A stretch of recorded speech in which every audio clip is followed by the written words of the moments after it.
Learning how to communicate, Carissa Disla, STS 4410. This is me. If I were to summarize in one sentence the single most important principle I have learned in the field of interpersonal relations, it would be this: seek first to understand, then to be understood. This principle is the key to effective interpersonal communication. Communication is everywhere. We communicate with our friends, our family, our professors, even strangers. So, communication has been a part of everyone's life. And the art of communication is simply to interpret messages, which may sound easy but is actually rather difficult, especially as technology begins to overwhelm practically everyone's lives, where face to face communication is now more strange rather than talking from screen to face. So, today I'm here to talk to you about reflections on things that I've learned in this class and concepts that I feel can affect me both in my personal and professional life as a public relations major. As you can see on the slide, I've reflected on the concept that I have learned and have begun to really understand it. First, I learned how to understand how to differentiate between hearing and listening, which creates the ability to create empathetic connections. Listening is the ability to give careful and thoughtful attention and responses, which as a result can create an empathetic response, which shows that you identify with the speaker rather than for the speaker. Second, I learned how to manage conflict by choosing the best conflict style of collaboration. So everyone goes through conflict. So this idea is very important for everyone to understand. Conflict is expressed by struggle between two people, and there are different conflict styles with a mix of win or lose. For example, avoidance involves lose-lose and accommodation involves lose-win. However, collaboration involves win-win, which is when both parties are concerned for both themselves and others. They solve the problems our way.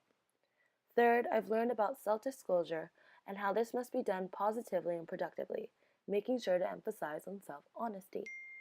Last, I've learned about molding our personal perceptions to separate itself from factors that cause rash judgment. Through this, I can learn to accept people with their different cultural backgrounds or different religious backgrounds and still be able to connect with them. Perhaps the favorite lesson that I've learned in this entire course has been to reflect on culture and how this relates to interpersonal communication. I personally come from a family of immigrants who came to the United States during the 1980s. The American culture had a very hard time understanding their Dominican background, and because of this, they weren't really able to relate to the American people in their schools. However, as the United States continues to diversify and immigrants and minorities become to have a huge say and a huge part of the American demographic, it is important to separate ourselves from the differences that culture may have and instead learning to understand each other and to use that culture to understand about different people and different backgrounds. So, let's get started. So, what is culture?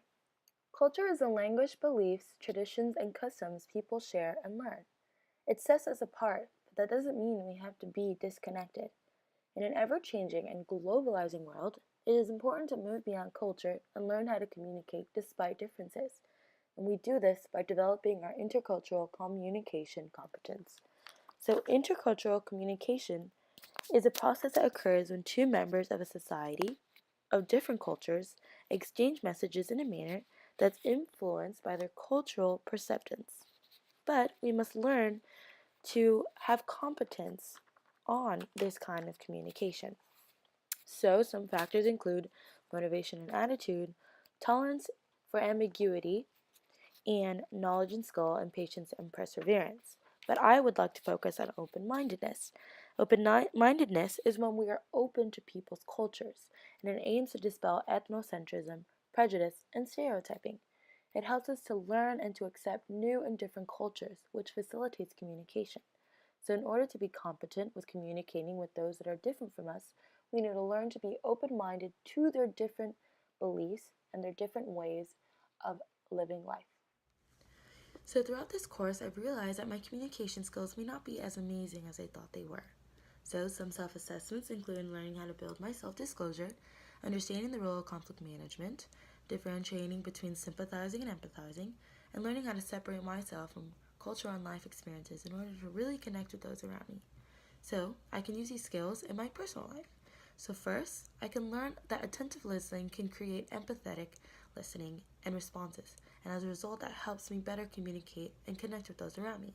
Second, I can use this idea of intercultural competence and use those skills in order to really connect with those around me despite the different cultural backgrounds.